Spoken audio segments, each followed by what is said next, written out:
আসসালামু আলাইকুম। আসসালামু আলাইকুম। আপনার নাম কি? আমার নাম সীমা। এই যে শোয়া আছে যে ব্যক্তি আমরা যতটুকু জানি মোহাম্মদ হানিফ আলাদার। ওনার কি হয়েছে? ওনার অসুস্থ হয়েছে, আস্তে আস্তে হাতের থেকে এমন পাও ধরছে, এখন হাত পাও দুনো সবই ড্যামেজ হয়ে গেছে। কি হয় আপনার? আমার হাজবেন্ড। আমার বাচ্চা কাচ্চা কয়টা? একটা ছেলে।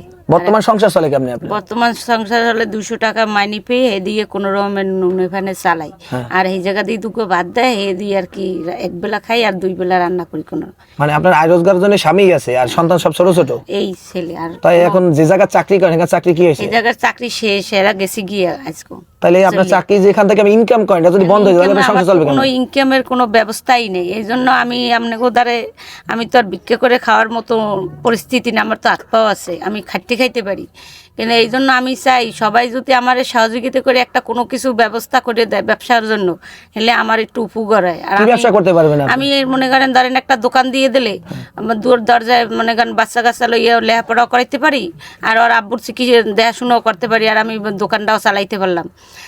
দোকানটা যদি উড়েই দেয় সবাই মিলে করিয়া, তাহলে আমি এই ব্যবসাটা করে খাইলে আমার আর কি কেউর কাছে আর হাত পাতা লাগবে না, এই দিয়ে আমি চলে যাইতে পারবো।